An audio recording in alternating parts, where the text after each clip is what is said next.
Bonjour à tous. Merci d'être présents pour notre webinaire sur l'efficacité énergétique et son financement. Donc, je suis Cindy Levasseur.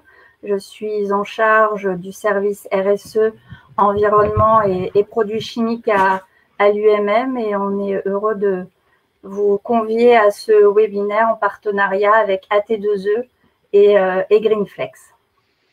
Alors, une petite introduction.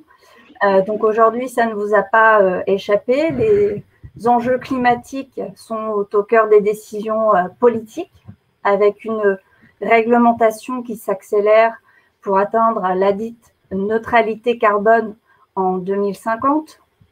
Alors, plusieurs exemples, hein.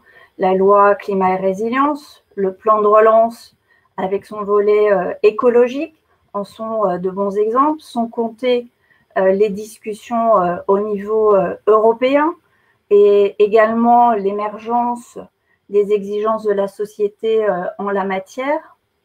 On l'a notamment vu avec la Convention citoyenne pour le climat. Alors, cette décarbonation de l'industrie, elle passe notamment par une politique de transition énergétique, donc notamment réduire la consommation d'énergie, changer les modes d'énergie. Et c'est le sujet de notre conférence d'aujourd'hui. Donc, les enjeux de performance énergétique, efficacité et financement pour les entreprises de la métallurgie. Alors, même si les contraintes sont fortes aujourd'hui et qu'il s'agit pour certaines entreprises d'un véritable enjeu de compétitivité, il ne faut pas pour autant effrayer les entreprises sur ce sujet-là. La performance énergétique n'est pas toujours synonyme de gros projets. La première étape peut être de chercher à optimiser les systèmes de production et de réduction des consommations. Par exemple, améliorer les rendements d'une chaudière, travailler sur l'air comprimé, l'organisation, avant d'envisager des projets plus ambitieux, notamment de récupération de chaleur fatale ou d'installation d'énergie renouvelable. En tout cas, la composante énergie est à intégrer dans tout projet de l'entreprise, notamment, premièrement, pour révéler leur vulnérabilité vis-à-vis des énergies fossiles, saisir les opportunités de gains énergétiques et également, évidemment, de gains économiques. Alors, ça passe évidemment aussi par une étude de faisabilité des investissements, les aides, les prêts, les C2E, etc. Et surtout, aujourd'hui, on le sait, dans un contexte de forte augmentation du prix de l'énergie. Alors, ces décisions et ces actions nécessitent des compétences techniques et financières. Et là, les deux programmes qui vont vous être présentés aujourd'hui, donc ProREFI et AT2E, respectivement par nos partenaires AT2E et Greenflex, sont dimensionnés pour cela. Alors, d'une part, vous avez les formations de référents énergie en entreprise, donc sur le plan technique, et l'accompagnement sur le plan financier pour les investissements industriels qui sont moins consommateurs d'énergie ou moins émetteurs de gaz à effet de serre. Alors, ces démarches ont également d'autres bénéfices que ceux que l'on vient de citer, notamment répondre aux obligations réglementaires, on l'a dit tout à l'heure.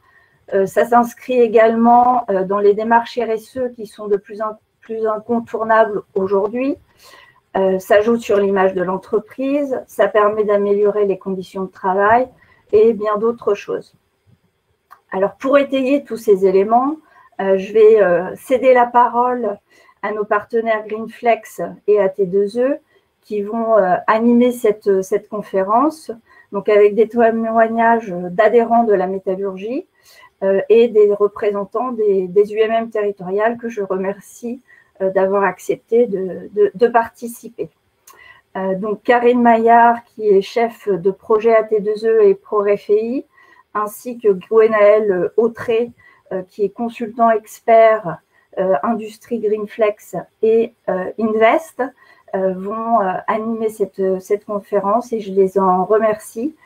Alors, petit point que j'ai oublié de préciser, cette conférence est enregistrée et sera susceptible d'être diffusée sur nos différents supports. Et sachez qu'un question-réponse est prévu en fin de table ronde. Voilà, je vous cède la parole, Gwenaëlle. Merci Cindy. Bonjour à tous. Donc, comme l'a précisé Cindy, je suis Gwenaëlle Autrette, consultant chez Greenflex. Pour débuter ce webinaire, un petit sommaire. Donc, on a commencé par le tour de table. Ensuite, Cindy a présenté quelques enjeux de l'efficacité énergétique. Et maintenant, nous allons débuter aussi continuer par la présentation des programmes Invest et ProRefi. Alors, pour continuer sur les enjeux, deux enjeux. Donc déjà, les enjeux et contextes liés à la transition énergétique et les constats et enjeux liés aux référents énergie.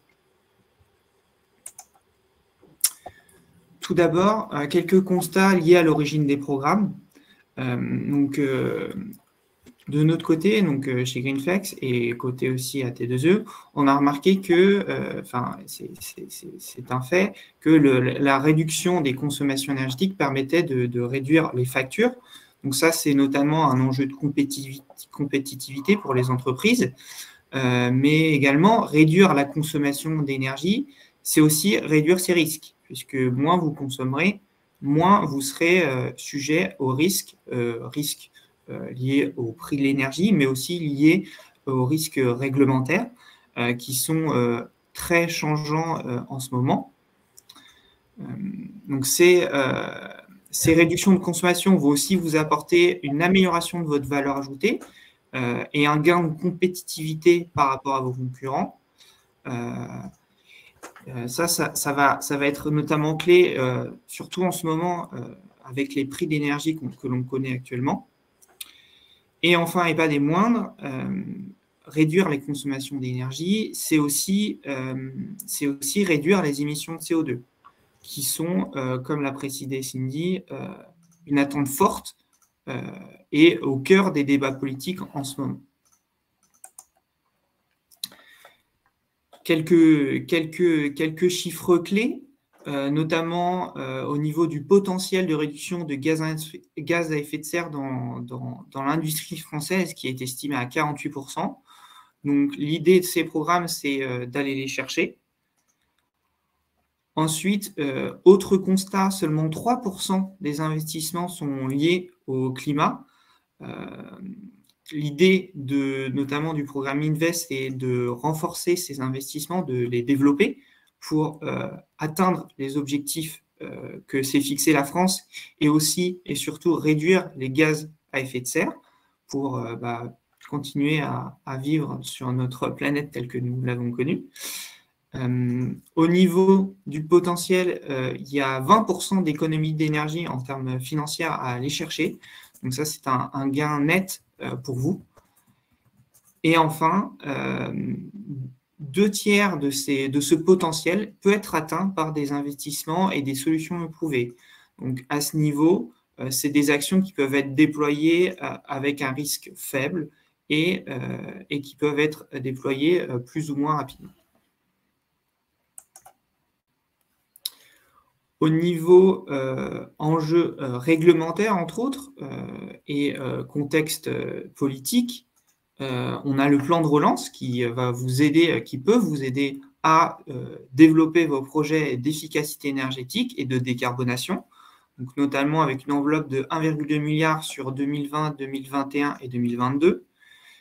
Il y a aussi la loi énergie et climat renforcée avec la loi énergie et résilience qui a été publiée fin août 2021. C'est vraiment très récent, qui renforce en fait la première, qui demande à atteindre des objectifs de réduction de gaz à effet de serre et la neutralité carbone d'ici à 2050. Au niveau aussi audit énergétique réglementaire, quelque chose sur lequel vous avez peut-être été confronté. Donc, il y a une obligation de faire un audit énergétique pour les entreprises de plus de 250 personnes ou qui ont un chiffre d'affaires qui excède 50 millions ou un bilan qui dépasse les 43 millions. Donc, l'enjeu de ces programmes, c'est aussi de vous préparer à ces audits, de les faciliter, de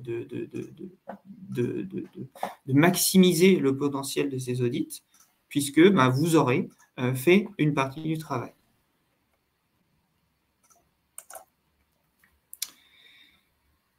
Et enfin, au niveau de la gestion de l'énergie, le management de l'énergie, l'idée de ces programmes, c'est aussi de vous aider à mettre en place un système de management énergie qui permette de réaliser des économies, de mettre en place des solutions innovantes et d'améliorer l'image de votre entreprise. Puisque aujourd'hui, avec les moyens de communication qui existent, l'entreprise d'une image peut très rapidement se détériorer suite à la communication d'informations qui n'iraient pas dans le sens de vos entreprises. Donc l'idée, c'est aussi d'avoir des référents qui gèrent ce sujet, et je dirais même aussi une équipe de référents pour pouvoir gérer les consommations énergétiques, les réduire et réduire les gaz à effet de serre.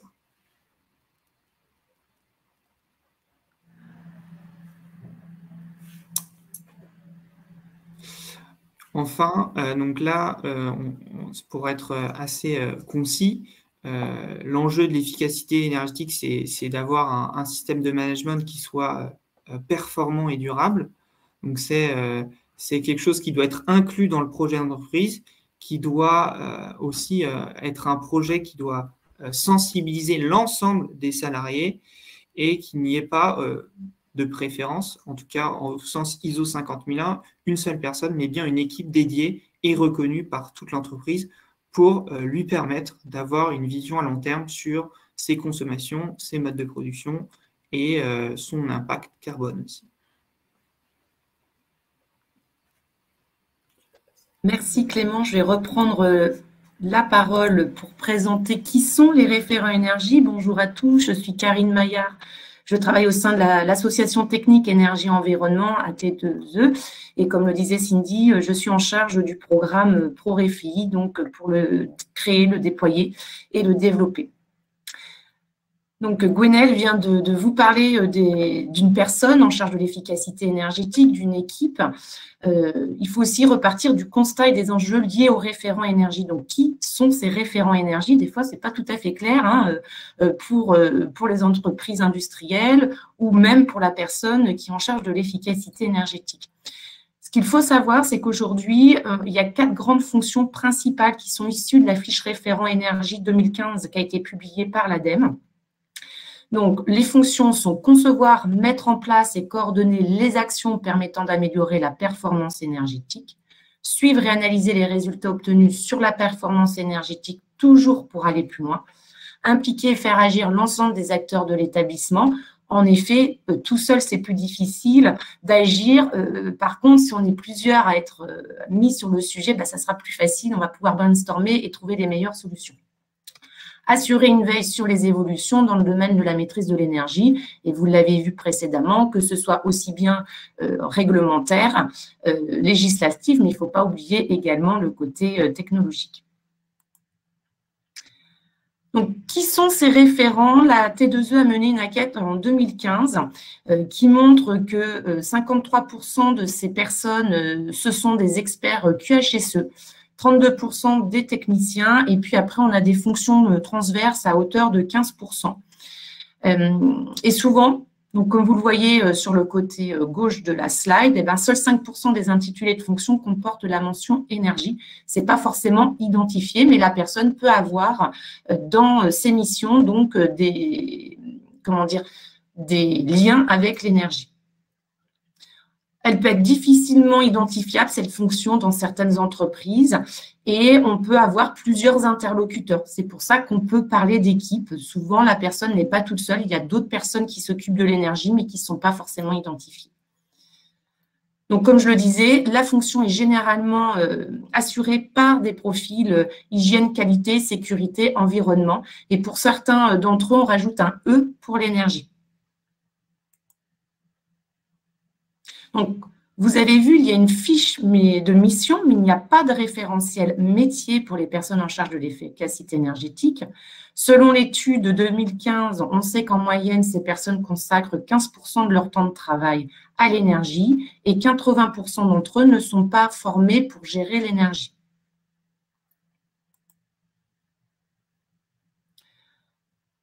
Donc aujourd'hui, on est là aussi pour vous montrer l'importance, donc non seulement des ressources humaines, mais également de connaître les financements pour mettre en place donc des projets d'efficacité énergétique. On vient de vous poser les constats et les enjeux, que ce soit environnementaux, ou en matière de ressources humaines.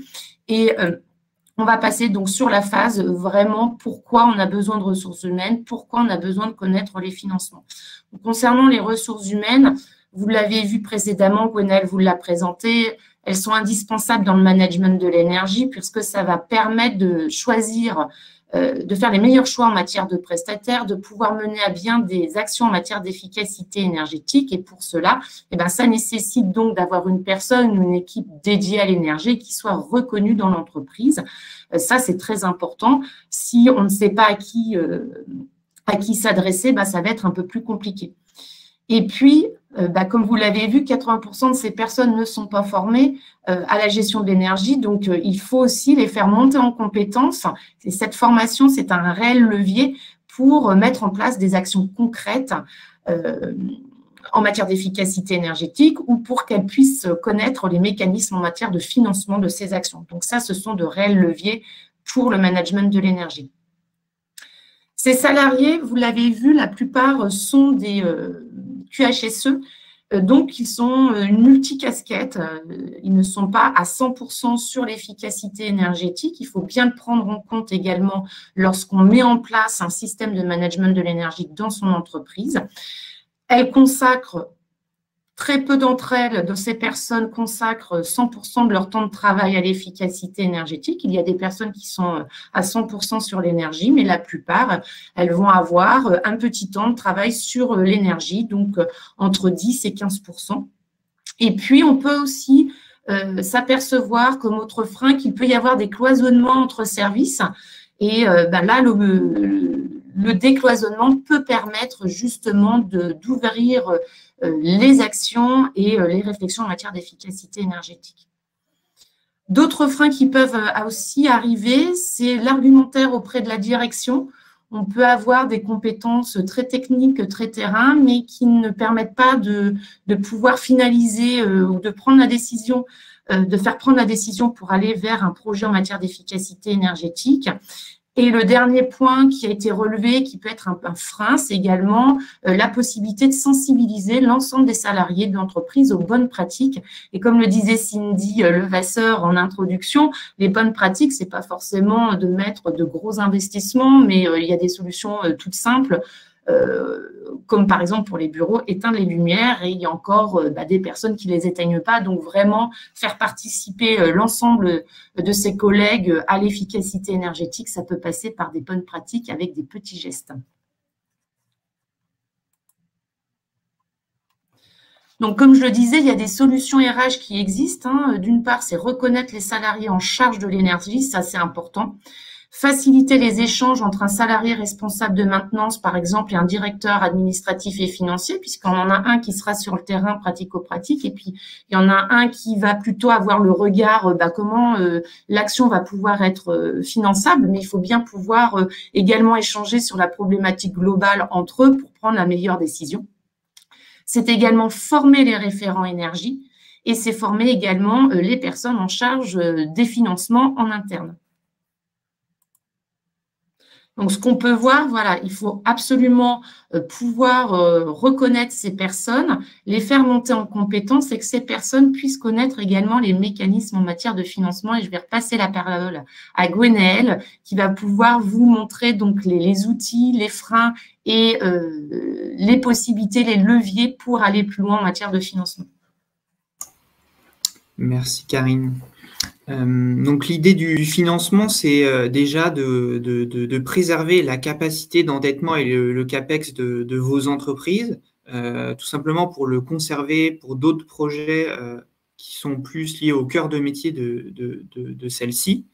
L'idée du financement, c'est aussi d'aller chercher d'autres dispositifs complémentaires au plan de relance, comme les aides C2E, les aides ADEME, les aides du fonds de chaleur. Tout ça pour que vous puissiez investir davantage dans des projets de décarbonation et d'efficacité énergétique. Enfin, l'idée d'investir, d'utiliser le financement, c'est du coup d'améliorer les résultats par la réduction des dépenses énergétiques. C'est aussi d'être accompagné d'experts en financement pour piloter la performance économique et énergétique de vos projets. Et enfin, c'est d'optimiser derrière ces projets de financement la productivité et se mettre en conformité réglementaire.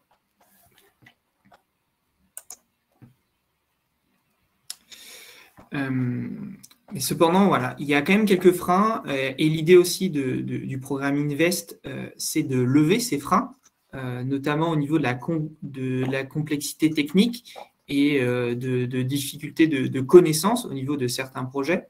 On va parler de SPV pour les gros projets, ça ne parle pas forcément à tout le monde. On n'a pas besoin de savoir ce qu'est le SPV, ce qu'est une SPV pour se brosser les dents le matin. Donc l'idée, c'est que pour ceux qui le nécessitent, il y a une formation, un complément qui vous soit apporté. L'idée aussi c'est de lever des difficultés à identifier des offres de financement, tout comme les aides disponibles, et de dérisquer des projets qui peuvent être considérés comme risqués, ce qui peut nuire aussi, comme l'a précisé tout à l'heure Karine, à faire passer certains projets au niveau de la direction. Enfin, pour tout ce qui est solutions de financement, il y en a vraiment de multiples. Donc déjà, on a parlé des subventions, qui sont celles à lesquelles on va penser peut-être en premier, mais il y a aussi tout ce qui est contrat de location, contrat de performance énergétique, où vous allez demander à un prestataire de s'engager sur les performances d'un produit ou d'un service. Le contrat clé en main qui du coup peut être couplé au contrat de performance énergétique, ce qu'on fait d'ailleurs tout à fait à Greenflex.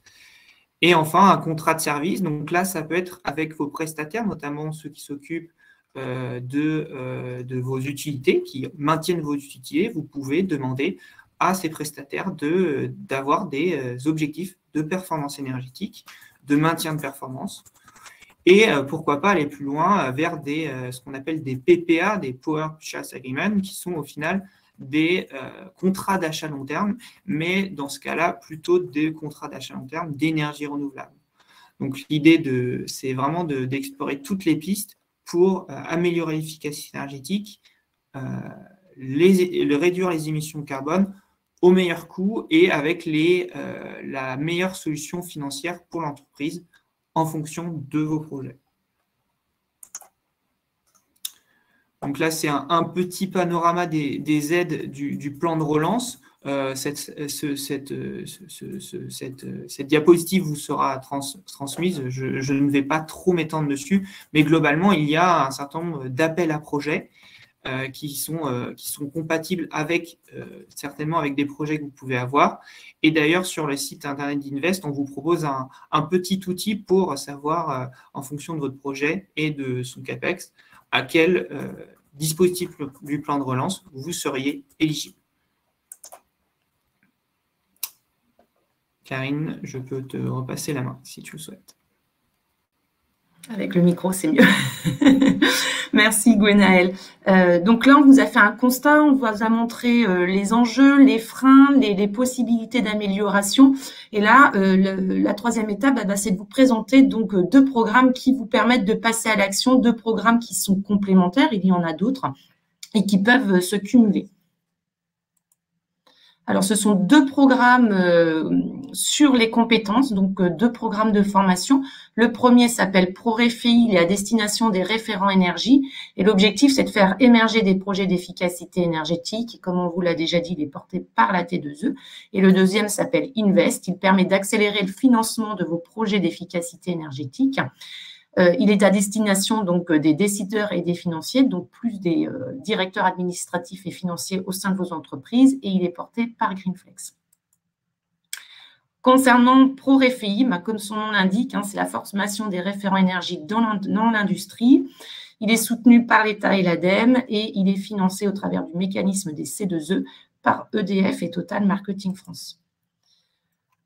C'est un programme donc de montée en compétences focalisé sur les salariés en charge de l'énergie, donc que l'on appelle les référents énergie, afin de mettre en place un management de l'énergie performant et durable. L'objectif, c'est de leur donner donc les billes pour mener à bien donc des projets en matière d'efficacité énergétique.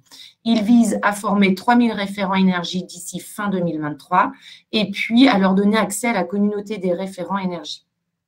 Je vais vous l'expliquer juste après.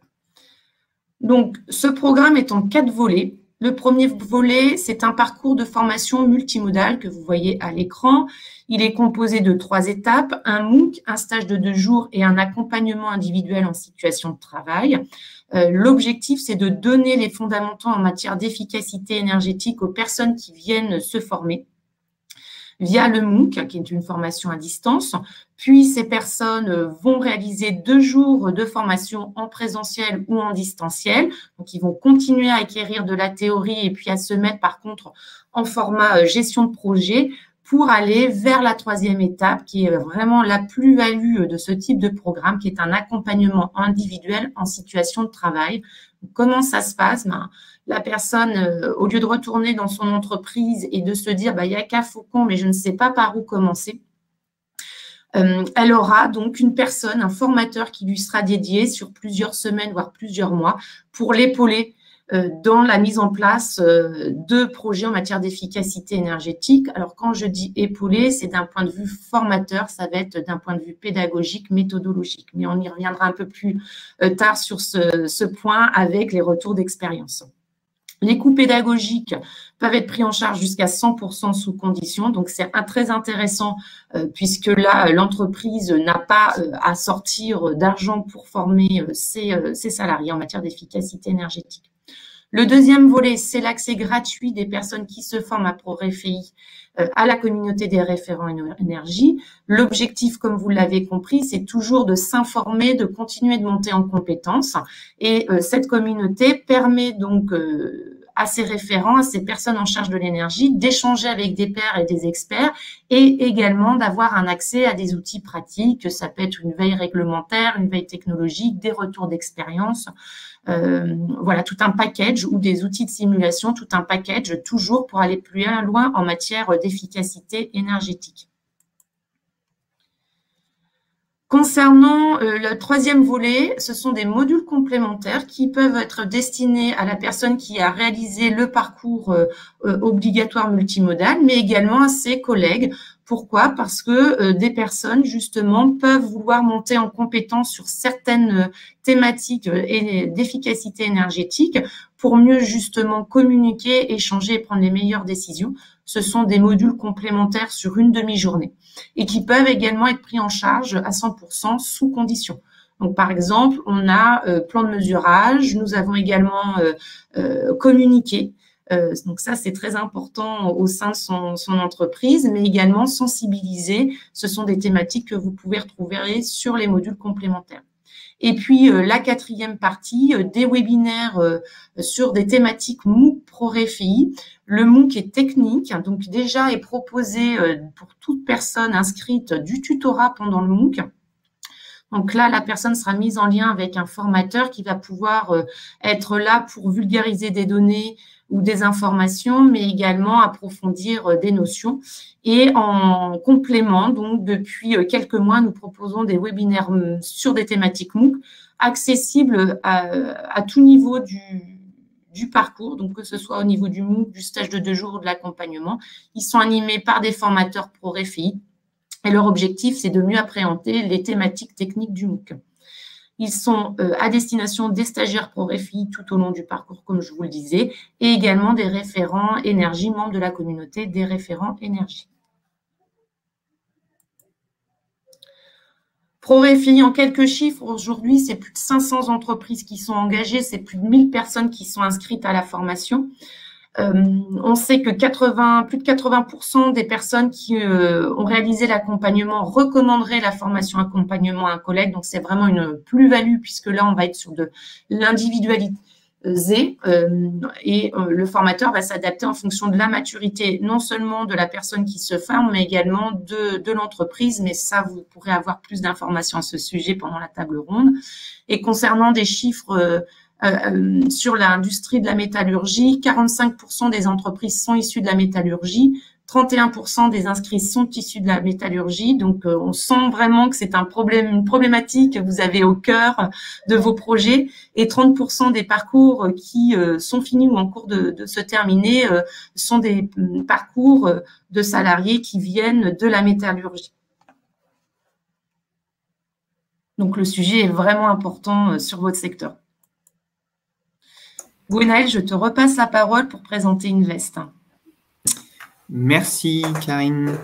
Donc Invest, en quelques mots, donc c'est sur le même principe que ProRefi. L'idée, c'est qu'il y a un MOOC en ligne, une formation et présentielle ou distancielle et un accompagnement. Mais nous allons voir ça juste après.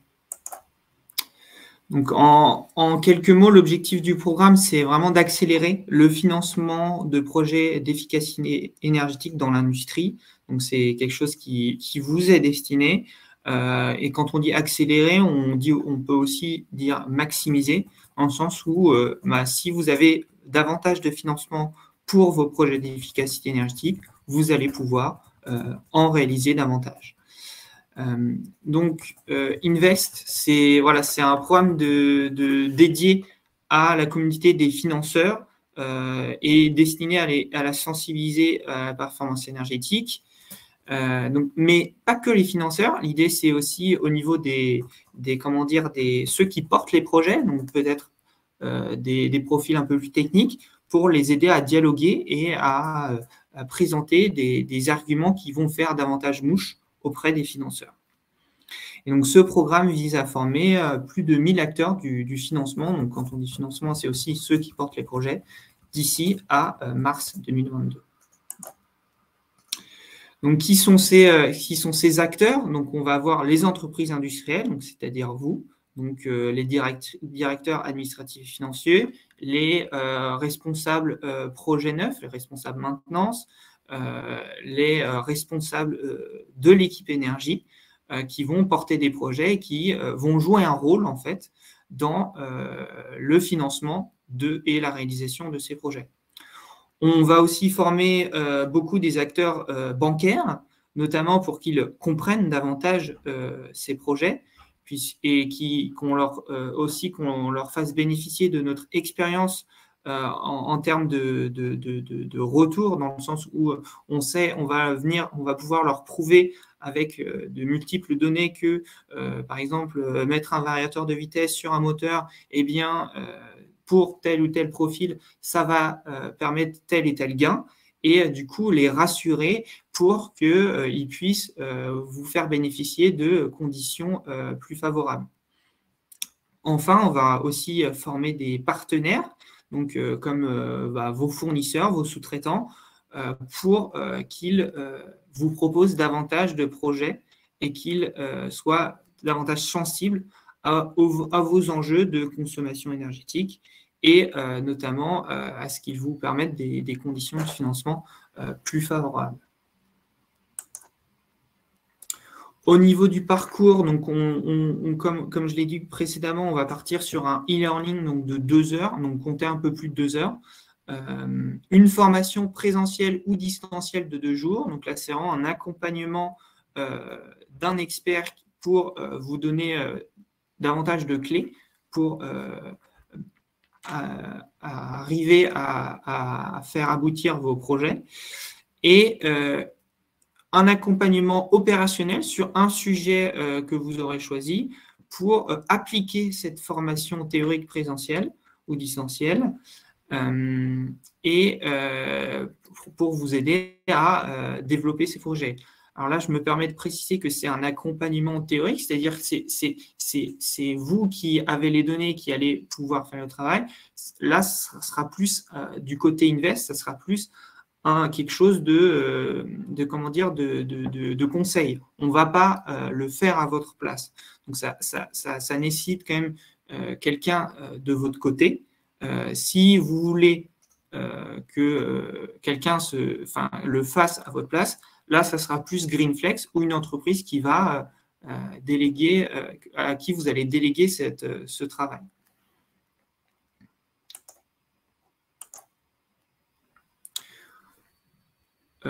Quelques clés qui vont vous être apportées par cette formation, ce programme de montée en compétences. Donc, c'est d'appréhender l'ensemble des enjeux liés à un projet d'efficacité énergétique.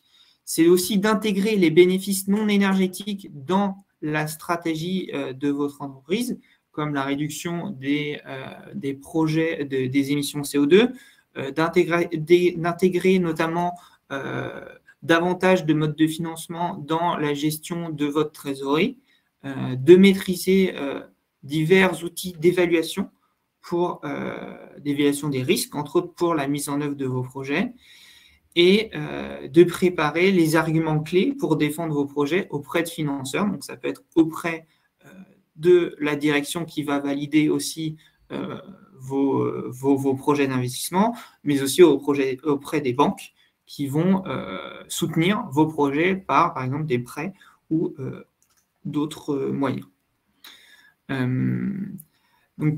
Et pour donner quelques exemples, typiquement, on parlait des banques tout à l'heure.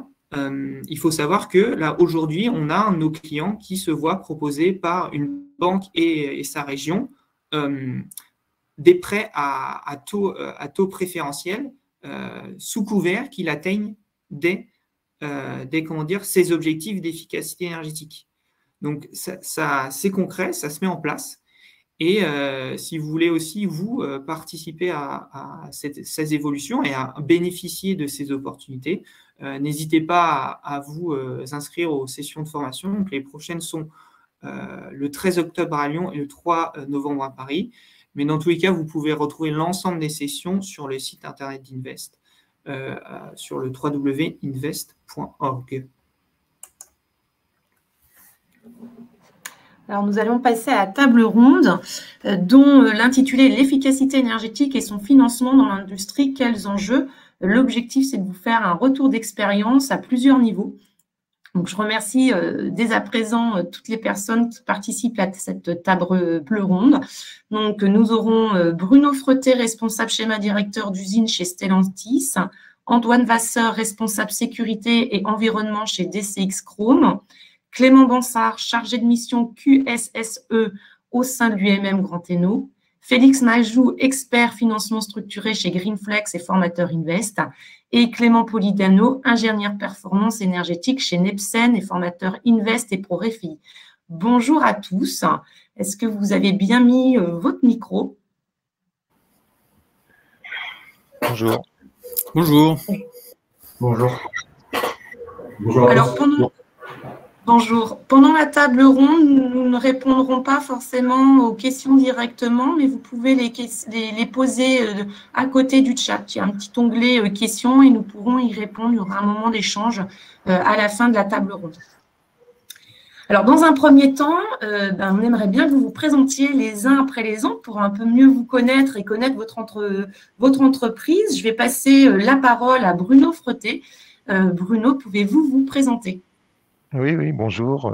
Donc, je suis responsable du schéma directeur du site Stellantis de Rennes, et donc en charge de la performance du site aujourd'hui et pour les années à venir. Et à ce titre, j'ai aussi en charge la réduction de nos consommations d'énergie à court, moyen et long terme. Donc, c'est un sujet qui m'occupe beaucoup, de plus en plus. Merci Bruno. Je vais passer la parole à Antoine Vasseur de chez DCX Chrome. Bonjour à tous. Je me présente, Antoine Vasseur. Je suis en charge des sujets sécurité, environnement et donc énergie pour la structure DCX Chrome du groupe de la Chaux. Le groupe de la Chaux donc, qui compose plusieurs unités de fabrication, 3800 collaborateurs dans le monde, avec un chiffre d'affaires de 964 millions d'euros. Donc voilà, on est répartis un peu partout dans le monde, plus de 35 pays dans le monde. Et donc pour la partie DCX Le Chrome, un petit site de production implanté à Marly, dans le nord de la France. Sur la partie de droite, on produit du chrome métal par procédé aluminothermique. Chrome métal qui a vocation à rentrer dans la fabrication d'alliage, de super alliage, pour la fabrication de pièces mécaniques techniques. D'autres activités au sein du groupe de la Chaux, structure Pandrol, orientée sur la partie équipement de voie ferrée, Procher, conductive, différentes activités. Donc, pour la partie DCX Chrome, c'est, comme je disais, un petit site de production, c'est 63 employés, donc un site qui est certifié qualité, sécurité, environnement, énergie depuis peu, avec la démarche ISO 50001. On a une capacité de production d'à peu près 12 000 tonnes de chrome par an. Voilà, il y a une vocation à exporter ces productions dans le monde entier. Donc, une orientation historique plutôt vers les États-Unis. Merci Antoine. Je vais maintenant passer la parole à Clément Bansard. Clément, je vous laisse la parole. Oui, donc je suis chargé de mission QSSE et au sein de l'UIM Grand-Hainaut, dans la région des Hauts-de-France. Et j'ai vocation à accompagner les adhérents du territoire du Grand-Hainaut sur l'ensemble de ces thématiques, notamment sur l'énergie. C'est dans ce cadre que j'avais organisé une session pour FEI il y a maintenant 2 ans, à laquelle avait participé notamment Antoine Vassard. Merci Clément. Félix Majou. Bonjour Félix. Bonjour, merci. Bonjour à toutes et à tous. Donc, je suis Félix Majou, responsable des financements structurés chez Greenflex.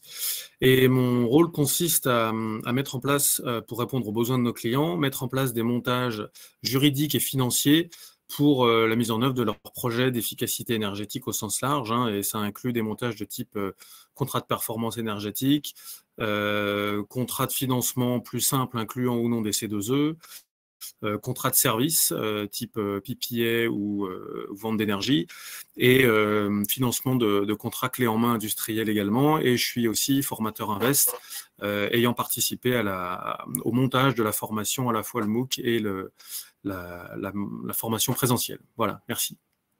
Merci Félix. Et Clément Polideno, Clément, je te passe la parole. Merci Karine, bonjour à tous. Donc, moi, me concernant, je suis ingénieur consultant sur le sujet de la performance énergétique. J'interviens pour un bureau d'études, NEPSEN, qui est également organisme de formation pour les 2 formations qui ont été citées, Invest et ProRFEI. Et donc, me concernant, j'interviens sur des études techniques liées à la performance énergétique, ainsi que des sujets plus organisationnels comme l'ISO 50001 par exemple. Merci Clément. Alors on va commencer les questions. Maintenant que vous vous êtes présentés, je pense que c'était important pour les participants de mieux vous cibler. Une première question plutôt en direction de Félix et de Clément. Quel est pour vous l'enjeu de la transition énergétique et de la décarbonation pour les entreprises industrielles? Alors je vais laisser la parole à Félix. Merci pour cette question. Un enjeu qu'on rencontre souvent auprès de nos clients, c'est le caractère stratégique en fait des projets d'efficacité énergétique qui n'est pas toujours au même niveau que d'autres projets des entreprises qui sont plus au cœur de leur process. Et donc, les projets de décarbonation peinent à comment dire, entrer en compétition, si on peut dire, en termes d'intérêt et d'importance, parfois même au niveau de la direction générale. Donc, c'est un premier sujet.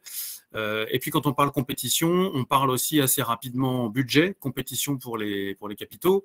Et donc voilà, à moindre caractère stratégique, en tout cas si telle est la perception de l'entreprise, un projet d'efficacité énergétique aura plus de mal à être mis en œuvre, à être poussé au niveau de la direction générale par rapport à un projet qui serait plus au cœur du process, type R&D, marketing ou innovation.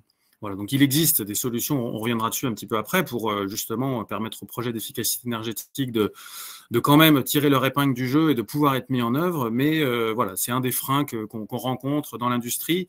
Il y a un autre frein dont je pourrais parler un petit peu après, mais qui a plus à voir avec le financement, et je pense qu'on y reviendra, c'est concernant la propriété des équipements, mais c'est un petit peu plus dans le détail, j'y reviendrai. Merci Félix. Clément, quelle est ta vision donc de l'enjeu de l'efficacité énergétique et de décarbonation pour les entreprises industrielles? Alors, les enjeux, ils sont très larges.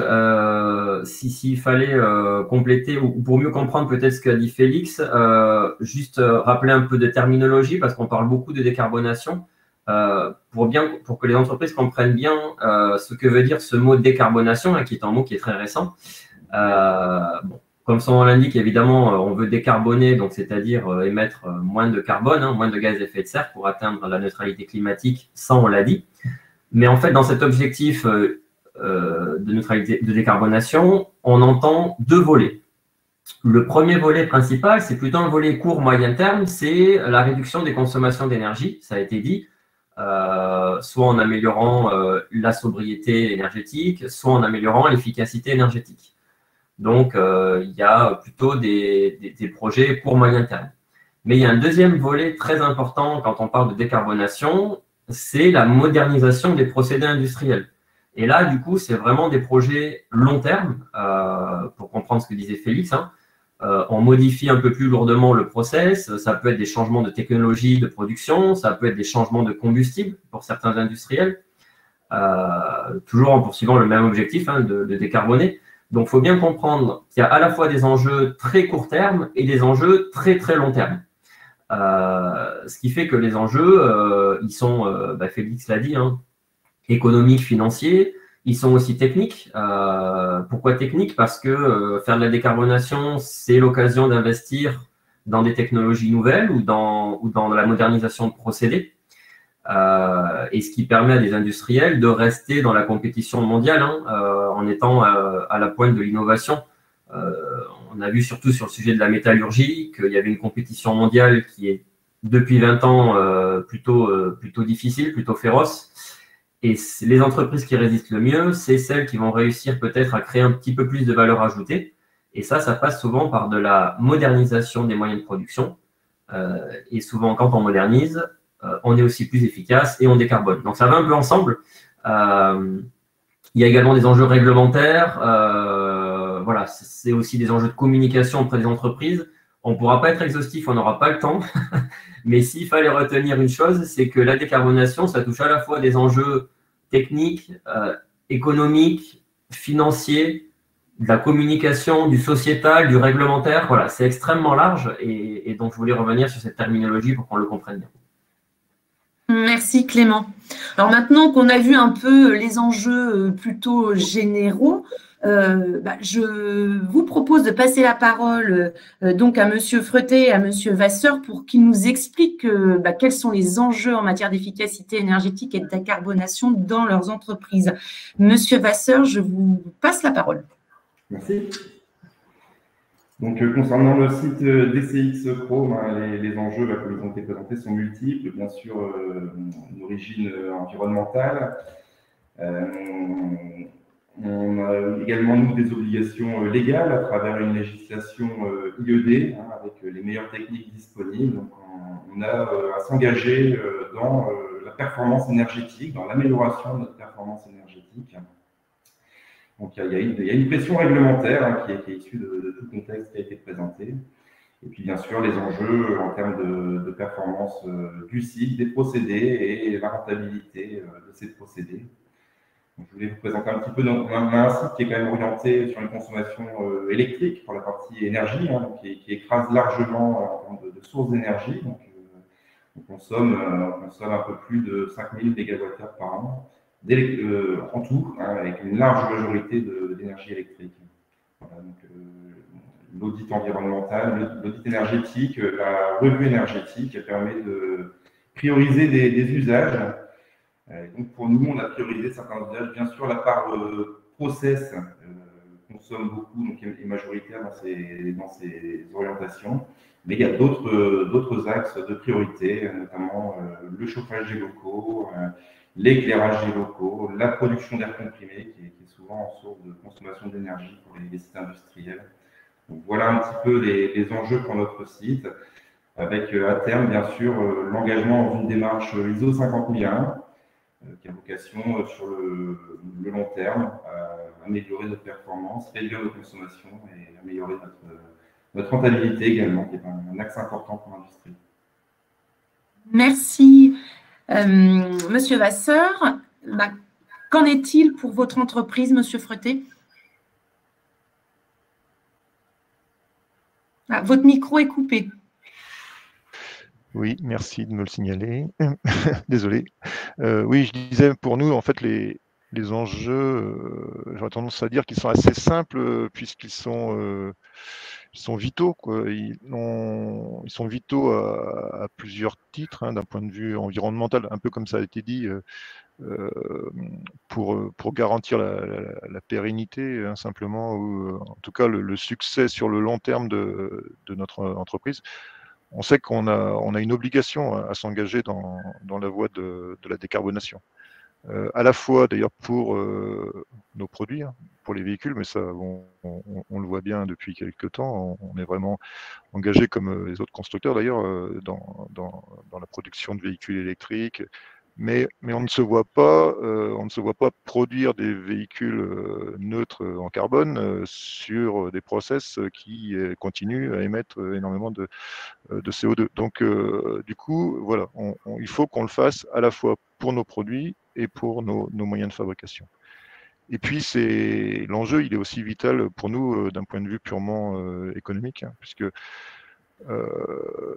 chaque année, tous les ans, on essaye on optimise nos coûts de fabrication, puisque voilà, il faut qu'on reste compétitif sur un marché qui est hyper concurrentiel.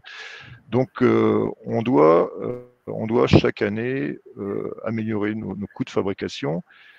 Et on sait que l'énergie, au contraire, elle a tendance à augmenter, et on le voit bien en ce moment. Il suffit d'écouter la radio pour savoir que le coût de l'énergie, du gaz en particulier, va fortement augmenter à très court terme et dans les années à venir. Le coût de la tonne de CO2 va lui aussi énormément augmenter, hein. Il y a très peu de temps, il était à 25 €, et la dernière fois que j'ai regardé, il était à plus de 60 € la tonne de CO2. Donc on a des éléments extérieurs qui font que l'énergie et le coût de la tonne de CO2 augmentent. Donc si on veut rester performant et réduire nos coûts de fabrication, il faut qu'on compense ces augmentations en réduisant évidemment nos consommations, et puis en cherchant d'autres formes d'énergie renouvelable. Nous, on est particulièrement impactés, hein, puisque l'énergie représente quand même une part importante dans nos coûts de fabrication, et donc nous oblige à la prendre en compte de façon très importante. Voilà, donc des enjeux forts, oui. Merci à tous les deux. Alors, pour un peu mieux comprendre ce qu'il en est, ce que vous avez fait dans vos entreprises respectives, on va plutôt passer sur plus du concret. Quels sont les projets en matière d'efficacité voire de décarbonation, qui ont été menées au sein de votre entreprise. Bruno Freté, je vous redonne la parole. D'accord. Un peu comme ça a été dit au début, hein, on a deux types d'actions en matière d'énergie depuis quelques années. On a déjà des actions quotidiennes. On a nous un suivi à la journée de nos consommations, atelier par atelier, heure par heure. Donc tous les matins, on sait dire la veille, voilà combien on a consommé dans chacun de nos ateliers et combien on a consommé en phase de production et en phase d'arrêt. Par exemple, si on a eu de la consommation pendant la nuit alors qu'on ne produisait pas. Voilà. Donc, ce suivi nous permet de rappeler ce qui a aussi été dit, toutes les consignes à respecter en fin de production, de bien éteindre les lumières. Donc ça peut paraître simpliste, mais c'est quand même important. De bien couper toutes les installations en fin de production. Donc toutes ces actions-là sont importantes et participent donc à la réduction de la consommation d'énergie. Et puis on a des actions beaucoup plus lourdes, on va dire. Depuis plusieurs années, on est engagé dans un compactage de notre site, compactage de surface, réduction des surfaces de bâtiments.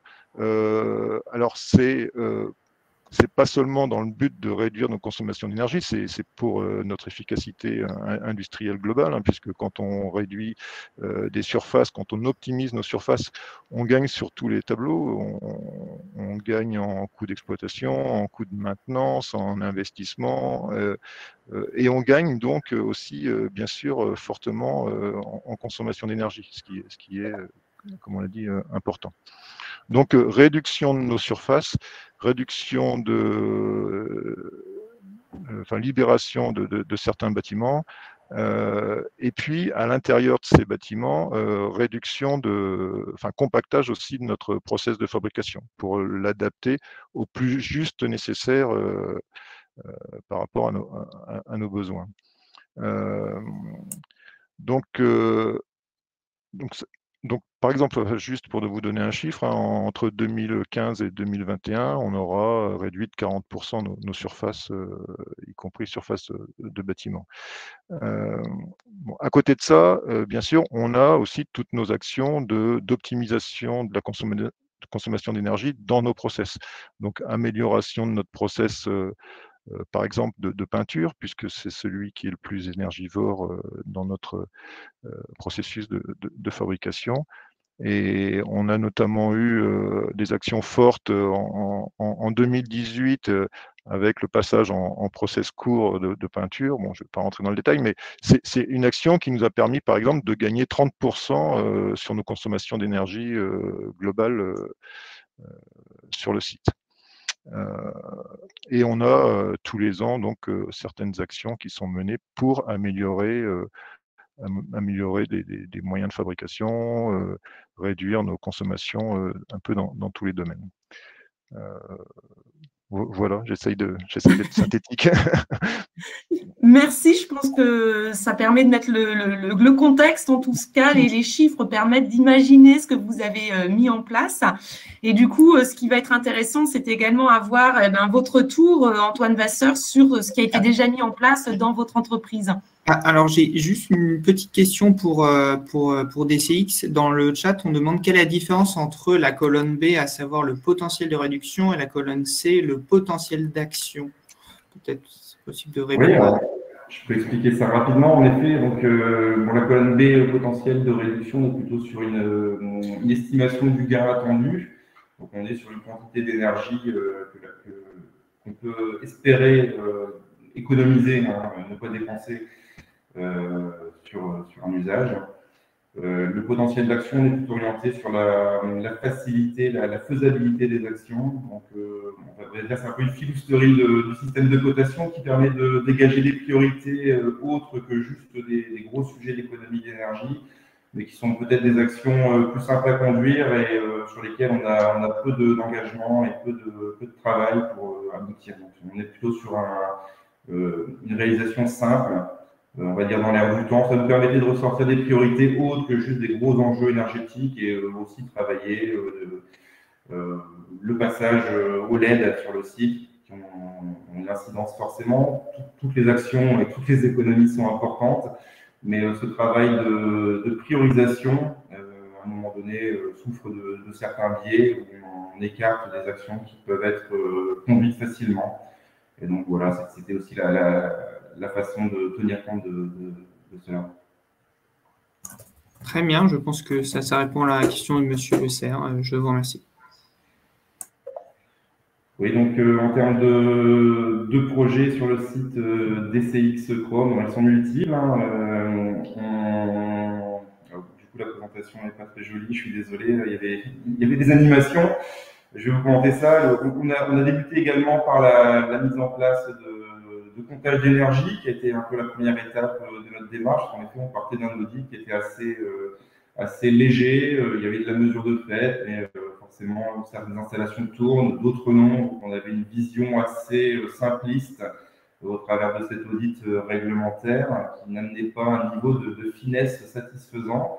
Et donc, le plan de mesurage qui a été mis en place avec un peu la première étape pour nous également, qui a permis de bien affiner la connaissance de nos consommations et donc pouvoir travailler sur la priorisation des sujets très importants. Et puis également, ce comptage avec une grande réactivité, en effet, un suivi qui peut être quotidien, permet de mettre en évidence des sujets, notamment ce que je voulais illustrer là, c'était une action très concrète d'arrêt de pompe à vide sur des fours de traitement sous vide, qui historiquement fonctionnent en continu, même quand les traitements sont à l'arrêt.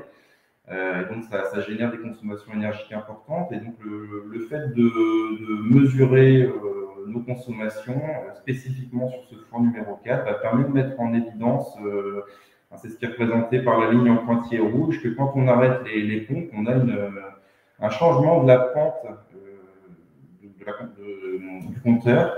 Et donc, on arrive à calculer très finement les économies attendues par ce type d'action. Alors, pour arrêter une pompe, c'est simple, il suffit d'appuyer sur un bouton. En réalité, c'est plus compliqué que ça. On a des contraintes techniques qui découlent de ça, notamment des risques de blocage au niveau des pompes, avec des difficultés de redémarrage, des coûts de maintenance, et on va même jusqu'au remplacement de la pompe. Donc, il y a tout un programme d'action à mener avant pour du nettoyage systématique avant arrêt, par exemple. C'est des sujets. Donc, techniquement, c'est difficilement réalisable. Mais après, on est en face de tout ce plan d'action, des coûts et un gain espéré. Donc, ça permet quand même de rentrer dans la justification de certains investissements, de certains travaux. Et c'est vrai que l'étape plan de mesure est une étape vraiment importante, cruciale au démarrage d'une démarche de management de l'énergie. C'est vraiment un moyen de s'appuyer dessus et de justifier aussi, on parlait de l'approche financière, qui est moins mon domaine, mais voilà, on a besoin d'éléments chiffrés, quantifiés pour passer à l'acte et conduire des actions qui vont avoir une portée financière. Voilà. Merci. Le tableau de derrière est un peu masqué, je suis désolé, l'animation ne fonctionnant pas, mais j'ai listé quelques actions qui sont entreprises. On a découvert tout un univers d'actions possibles, d'économie d'énergie, donc on les a encore une fois un peu priorisées. On s'intéresse à 3 axes principaux. Bien sûr, le potentiel de gain, qui est un point important. Donc, combien d'énergie on espère économiser avec une action. Le fait que cette action soit facilement réalisable avec toutes les contraintes techniques, humaines, tous les enjeux pour l'entreprise. Et puis, ça nous permet d'aboutir à un retour sur investissement, donc, qui est un peu la partie qui intéresse les financiers et qui permettent de déclencher des investissements. Voilà, donc tout un panel d'actions qui sont présentées avec, pour certaines, des ROI très courts, donc qui sont plutôt intéressantes, mais avec des difficultés techniques à mettre en œuvre. Voilà, c'était le but de ce tableau. Merci Clément. Excusez-moi, je vois Clément, mais non, c'est Antoine Vasseur. Comme vous êtes connectés ensemble, voilà, il y a eu une petite confusion. Vous nous parliez de ISO 50001. Qu'est-ce que vous pouvez nous en dire plus? Pourquoi votre entreprise a décidé d'aller vers ce système de management de l'énergie et quels sont les impacts pour votre entreprise? Oui, tout à fait. Donc, nous étions déjà historiquement engagés dans des démarches de type ISO au travers des démarches qualité, sécurité, environnement. On était triplement certifiés. L'énergie est venue se greffer à ces systèmes préexistants. Je vous en ai parlé rapidement, mais au travers d'une obligation légale. Alors, ça a démarré comme ça avec la réglementation IED, où on a eu à un moment donné plusieurs options sur la table pour la partie énergétique, puisque c'était une contrainte de cette réglementation. Les sites industriels sont obligés de performer sur notamment l'aspect énergétique, pardon. Et parmi les meilleures techniques disponibles, il y en avait une liste, et notamment l'ISO 50001. Donc ça nous a semblé être la meilleure piste de progrès, dans le sens où ce sont des démarches structurées qui permettent de se projeter sur du long terme et de dérouler un certain nombre d'actions dans un ordre qu'on choisit. Les autres pistes d'économie d'énergie de la réglementation IED étaient des actions très techniques et qu'on avait à mettre en œuvre à court terme. Ça nous semblait moins pertinent en tout cas. Et voilà, je pense qu'il n'y a pas que l'aspect technique, alors c'est très important en effet pour les économies d'énergie, mais il y a toute l'implication du personnel, les gestes au quotidien des personnes, bien sûr, qui ont un impact important aussi sur le niveau de consommation.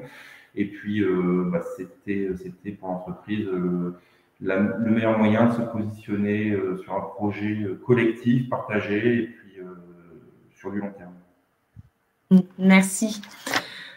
Alors, vous êtes présents aujourd'hui, mais est-ce que vous pouvez tous les deux, Bruno et Antoine, également nous parler de comment est structurée la fonction, la mission énergétique au sein de votre entreprise? Est-ce que vous êtes tout seul à porter la fonction énergie, ou travaillez-vous avec également des collègues au sein de votre entreprise? Bruno, qu'en est-il chez vous? Alors, donc chez nous, à l'usine, dans mon équipe, il y a une personne entièrement dédiée à 100% à l'énergie, donc qui travaille au suivi quotidien, comme je le disais tout à l'heure, hein, qui fait tous les relevés, les communique à l'ensemble de l'usine chaque jour. Et qui travaille aussi, donc là il fait un peu le grand écart, et qui travaille aussi sur le plus long terme, à l'étude de toutes les évolutions nécessaires pour réduire la consommation et tendre vers la décarbonation. Donc cette personne, elle est dédiée.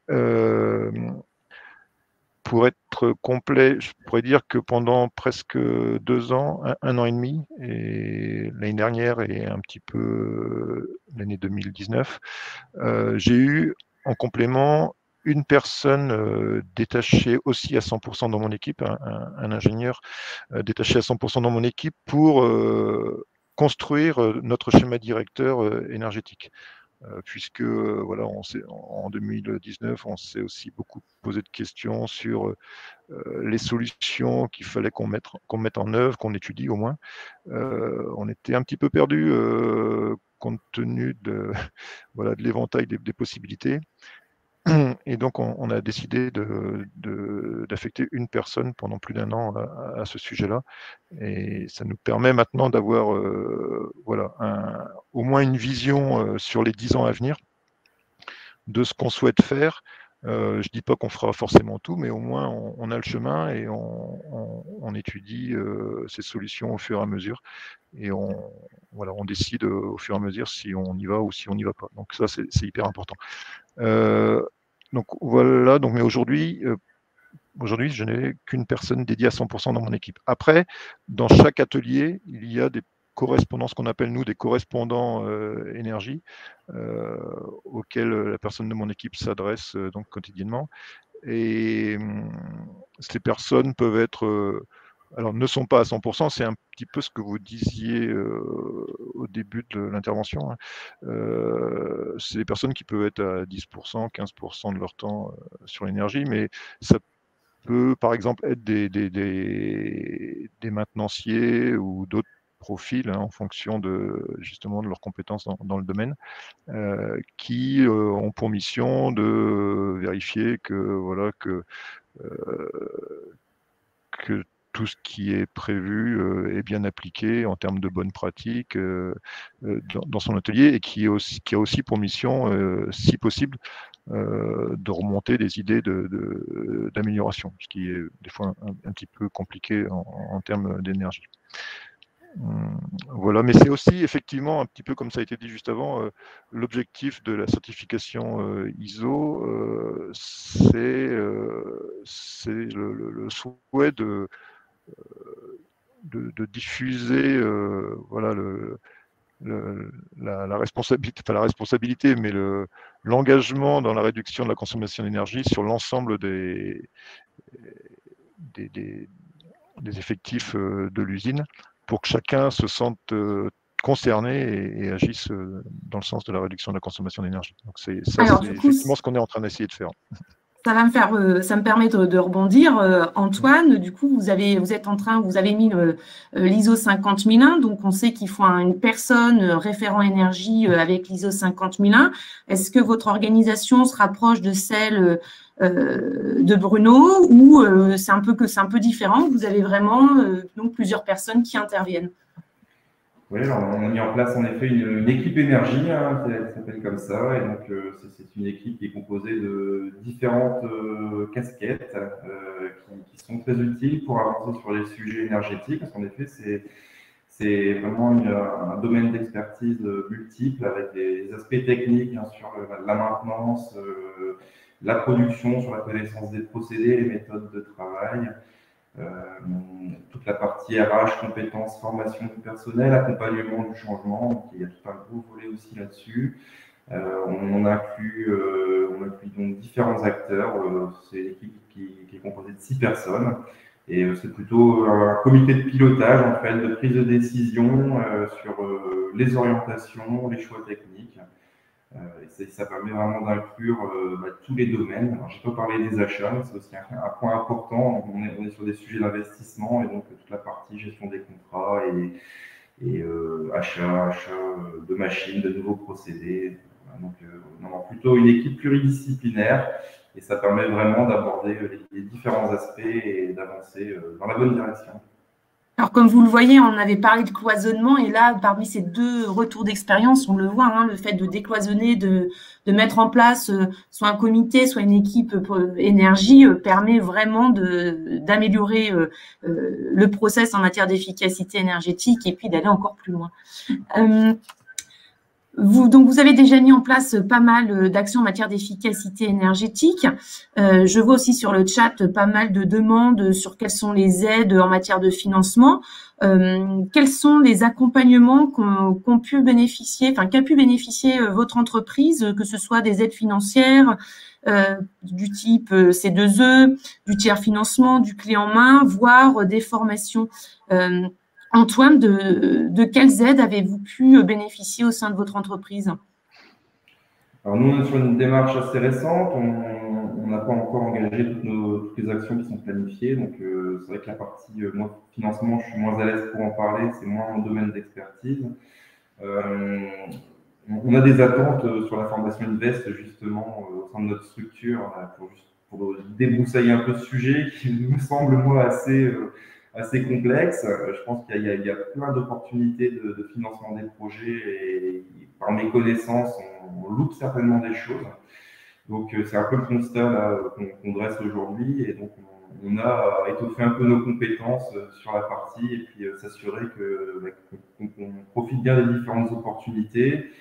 Et puis forcément, sur l'aspect financement des actions, il y a certainement des gains à faire, et donc favoriser encore d'autres actions et pouvoir les réaliser plus rapidement. Voilà, donc on n'a pas forcément mis en œuvre aujourd'hui ce type de financement, mais on est bien conscient qu'il y a plein de choses à faire et à découvrir. Merci. Bruno, du côté de votre entreprise?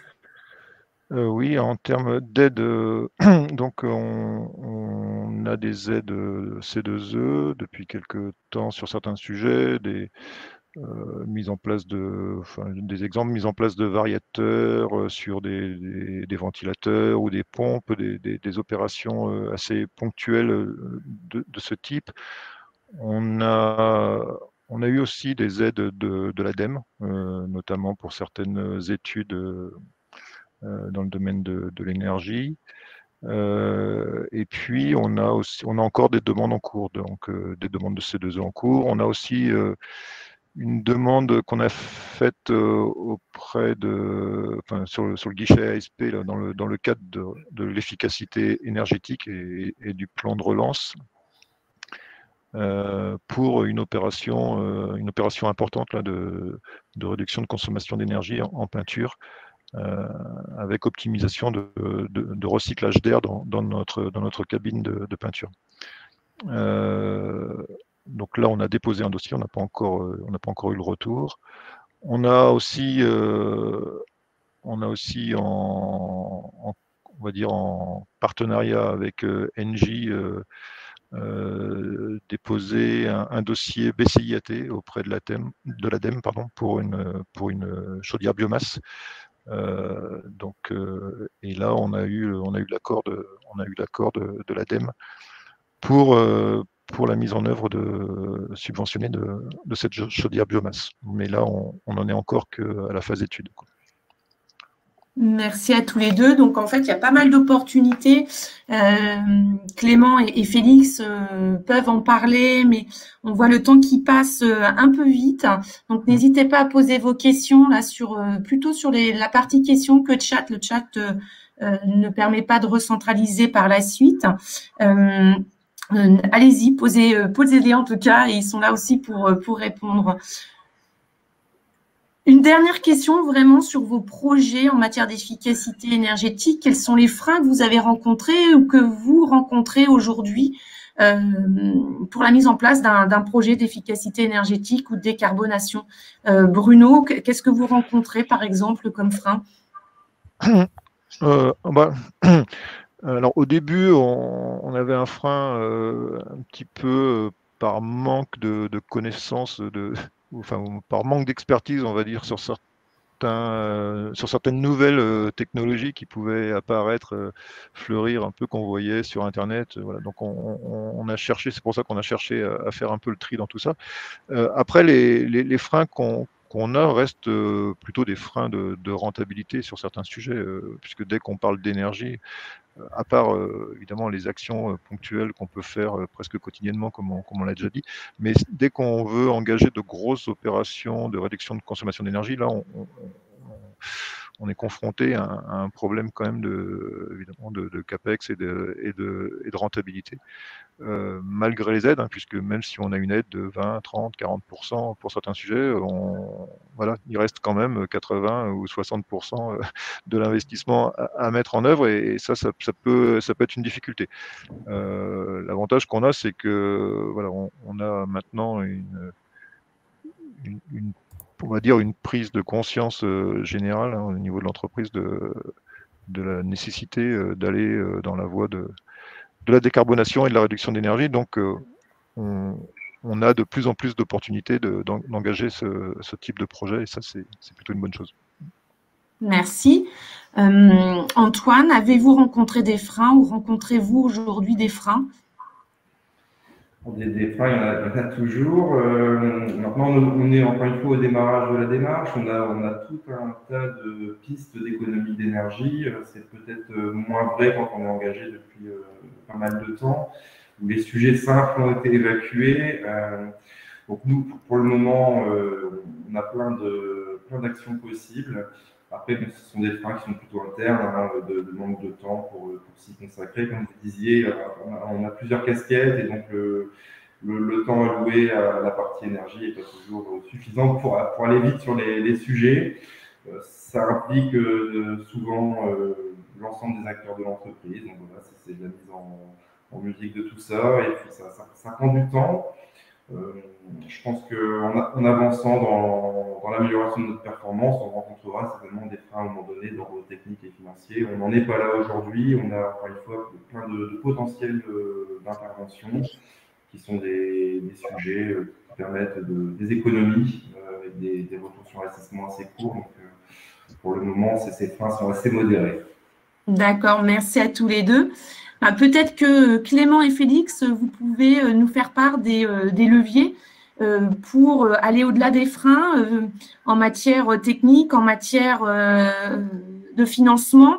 Clément, quels sont selon toi donc les leviers auxquels peuvent faire appel les industriels aujourd'hui?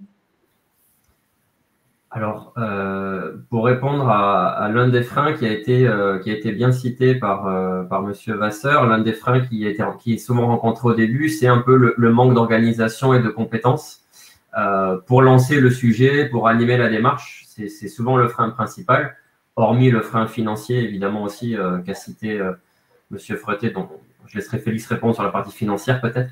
Mais sur la partie donc technique organisationnelle, on manque de compétences et c'est pour ça que la formation ProREFI, elle est assez intéressante à ce sujet-là, parce que justement la formation ProREFI, ce qu'on n'a peut-être pas assez précisé, c'est que dans cette formation-là, évidemment, on parle un peu de technique, hein, on va parler de vapeur, d'air comprimé, de groupe froid, etc., etc. Mais on parle quand même assez majoritairement de compétences organisationnelles. Qu'est-ce que j'entends par là? C'est quelle est la démarche, quelle est l'équipe qu'on met en place pour faire de la performance énergétique. Donc, quels sont les indicateurs que l'on peut utiliser, comment je dois définir une équipe énergie, comment je peux communiquer sur le sujet, etc., etc. C'est vraiment pas une formation uniquement technique. Et en ce sens, elle répond assez bien à ce frein-là qui est le manque de connaissances, de savoir par où commencer et de savoir quoi faire. Merci. Et juste, je voulais compléter en disant que la grosse différence aussi de cette formation par rapport à une autre, c'est ce fameux accompagnement, cette fameuse troisième phase, où là, il y a un accompagnateur qui a donc 20 heures dédiées pour travailler avec les stagiaires sur les projets et les thèmes de leur choix. Donc, si le stagiaire veut travailler sur la définition d'indicateurs, on va l'accompagner sur ce sujet-là. S'il veut mettre en place un plan de comptage, voilà, c'est pas un accompagnement technique sur de la réalisation de projet, c'est aussi un accompagnement sur le montage de toute cette démarche-là. Donc ça répond à ce frein qui est le manque de compétences au début de la démarche. Donc vraiment cet apport méthodologique et pédagogique à la personne qui se forme. Félix, c'est le mot, pour compléter. Oui, pour compléter, donc plutôt sur le volet financement, j'ai bien relevé à plusieurs reprises qu'un des freins en fait au développement de projets d'efficacité énergétique, c'est la méconnaissance des outils de financement, parce que comme on le disait au début, ces projets se heurtent à deux écueils. Un, c'est qu'on se concentre sur ceux qui ont une rentabilité courte, parce qu'ils sont souvent imposés réglementairement, et surtout, ils ont plus de chances de rentrer dans le budget. Alors que ce qu'on observe, c'est que, et c'est le souhait, je pense, des personnes qu'on a entendues là, qui portent les projets de décarbonation, on observe qu'il y a une volonté de porter des projets plus ambitieux dans le sens de l'impact carbone, mais ça veut dire des CAPEX plus importants, des montants à investir beaucoup plus importants. Félix, CAPEX, qu'est-ce que cela veut dire? Voilà, c'est une grande CAPEX, question. Ça vient de l'anglais Capital Expenditure. Capital, c'est le financement, enfin le capital, le capital productif, et expenditure, la dépense. Donc c'est la dépense pour acquérir des équipements. C'est le montant à dépenser pour construire un projet. Voilà, c'est l'argent dont il y a besoin, qu'on va chercher auprès de sa direction, en fait, et on lui demande si elle a le budget, et elle lui dit, elle nous répond, si votre payback est supérieur à 3 ans, il n'y a pas de budget, et s'il est inférieur à 3 ans, on va voir.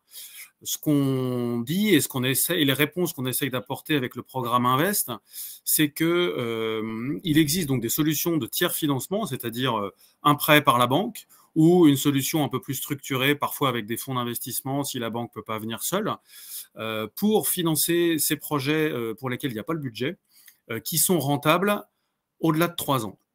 Donc ça permet de s'engager dans des projets plus ambitieux, plus gros, avec des montants à financer plus importants, pour aller chercher des impacts carbone plus importants.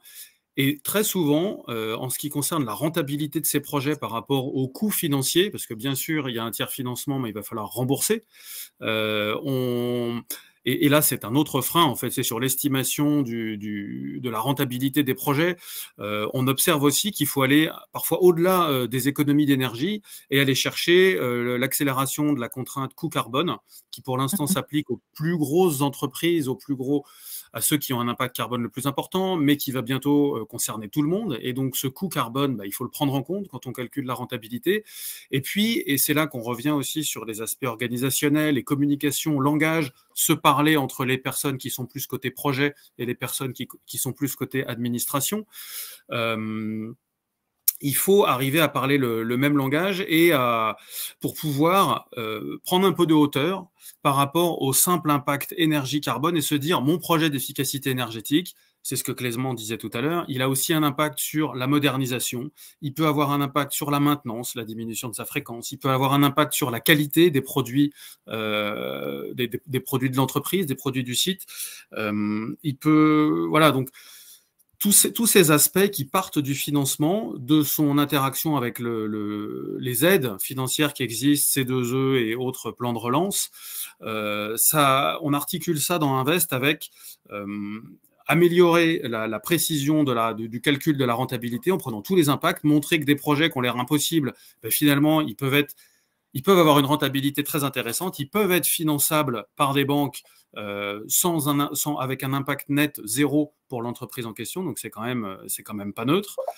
Dans la formation Invest, donc comme le disait Clément, on fait de nombreux exercices pour s'autonomiser un petit peu par rapport à quelques règles simples pour évaluer la rentabilité, pour comprendre l'impact d'un financement sur un projet, et parce qu'il y a souvent une barrière de principe, mais en fait, on a affaire, les gens qui s'occupent des projets de l'énergie, les personnes en charge, les responsables, c'est des gens qui sont très analytiques, très chiffres, et donc, de ce qu'on a observé en formation, ils n'ont aucun mal à acquérir quelques principes simples sur le financement et qui leur permettent ensuite, dans la présentation de ces projets auprès de leur direction financière ou de leur direction tout court, d'avoir un discours beaucoup plus stratégique en fait par rapport à l'impact de ces projets. Donc c'est ça qu'on essaye d'apporter avec Invest, en plus de parler plus basiquement des financements, des aides, de l'amélioration du calcul de la rentabilité, etc. Et qu'on met en pratique, et ça c'est vrai que c'est assez chouette, de manière concrète dans la phase d'accompagnement où on travaille en direct avec des porteurs de projets sur leurs projets et on les aide à aller trouver le financement qui va bien. Moi, j'ai accompagné une entreprise de cette manière et on a parlé avec les fournisseurs, on a parlé avec les banques et c'était extrêmement riche en fait. Et la personne qui est accompagnée, à la fin de cet accompagnement, elle a fait un bond en avant incroyable et elle est en mesure d'aller porter ensuite elle-même ces sujets de financement et de caractère stratégique, soit en interne, soit en externe auprès des fournisseurs, par exemple. Voilà. Donc, on le voit bien, en fait, il y a des freins financiers, donc convaincre la direction avec des retours sur investissement pas trop élevés, etc. Mais il y a également cette montée en compétence des ressources humaines, soit côté décision financière, soit côté plus technique, qui sont indispensables pour aller plus loin en matière d'efficacité et de décarbonation. C'est bien ce qu'on peut entendre.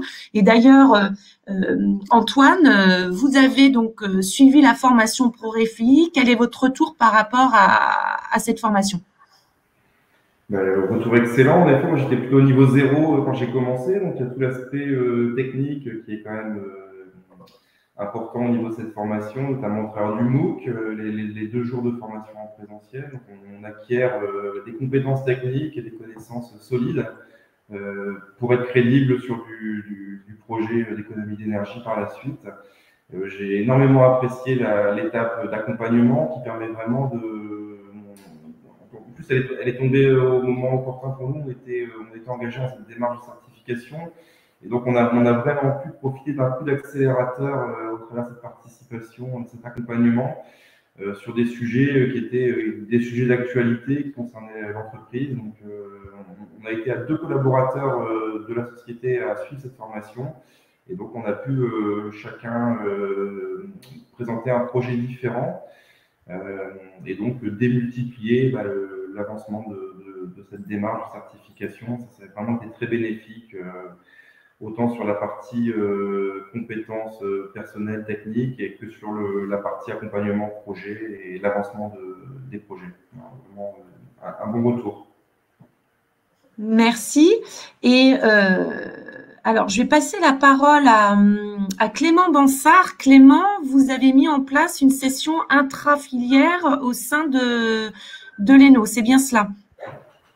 Oui, exactement. Bon, j'ai une fibre énergétique historique et quand j'avais ciblé ProRFI assez rapidement et j'ai proposé à mes adhérents qui ont vite mordu à l'hameçon. Hein. On a fait très peu de communication finalement en externe. La session a été tout de suite remplie. Et ce qui était appréciable, c'est que les entreprises de toute taille qui ont pu participer, hein, de quelques dizaines de personnes à plusieurs centaines, voire même milliers pour certaines d'entre elles. Il y a une vraie hétérogénéité des participants, donc des HSE, des acheteurs, des travaux neufs, maintenance, ce qui a permis aussi, lors de la session en présentiel, des échanges pertinents et intéressants entre les différents stagiaires. Et puis, toutes les entreprises avaient des objectifs vraiment très divers et variés. Comme Antoine vient de le citer, il arrivait avec un niveau qui dit 0, qui était certainement un petit peu quand même légèrement supérieur à 0, mais à des profils jusqu'à des experts énergie. Et tout le monde y a vraiment trouvé son compte. Parce que comme l'a dit tout à l'heure Clément, l'approche coaching sur site dans un troisième temps de la formation ProRFI permet vraiment de s'adapter au projet de chacun et de faire un accompagnement sur des sujets organisationnels, mais aussi pour certains très techniques. Et ça, c'est vraiment le gros plus de cette partie. Voilà ce que je pouvais dire.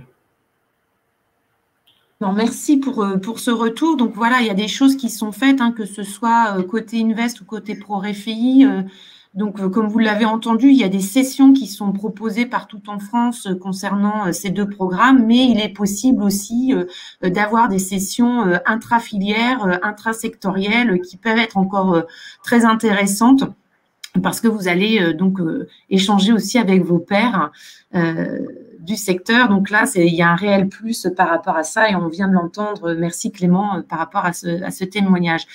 Pour finir ce webinaire, peut-être un mot de conclusion, chacun d'entre vous, sur peut-être la prochaine étape ou votre vision future. Je vais commencer par Bruno. Bruno, prochaine étape? Oui, j'ouvre mon micro. Prochaines étapes, bien voilà, poursuivre nos réductions de consommation et puis engager des projets plus importants en termes d'investissement, comme par exemple la biomasse, qui est un gros projet sur lequel on travaille beaucoup en ce moment et qu'on veut mettre en œuvre. Et aussi des opérations de récupération de chaleur fatale, voilà, des opérations un peu plus lourdes et qui vont nous permettre de faire des pas aussi importants vers la décarbonation. Donc ça, c'est un sujet qui, en tout cas personnellement, me tient à cœur et voilà, pour lequel je suis suivi. Donc voilà. Donc je suis optimiste. Merci Bruno. Antoine, prochaines étapes de votre côté? Les prochaines étapes, c'est mener ces différents projets. On a pas mal de choses à faire, pas mal de potentiel. Donc voilà, on est très excités par tout ça. De former également un collaborateur sur la partie financement. On a bien conscience qu'il y a pas mal de choses à obtenir et d'aide à avoir pour mener ces projets. Donc pour nous, c'est un peu la prochaine étape, en complément de cette formation ProRFI, de pouvoir former une personne sur la formation Invest, d'étoffer un peu nos compétences et d'accélérer nos projets. Et pour finir, Clément, prochaine étape pour l'UMM et ENO? Prochaine étape, ce sera une deuxième session ProRFI, typiquement, qui est programmée le 9 et 14 décembre. Et puis certainement, juste derrière, une session Invest également. Merci beaucoup en tout cas pour ce retour d'expérience. Donc, on a répondu normalement aux questions au fur et à mesure qu'elles sont arrivées. Si vous en avez quelques-unes, n'hésitez pas encore à les poser. En tout cas, nous sommes disponibles a ses adresses et ses contacts et vous pouvez revenir vers nous pour approfondir le sujet ou avoir d'autres informations concernant ces deux programmes. Et vous pouvez également contacter votre IUMM territorial. Je vous passe la parole, Cindy, pour la conclusion.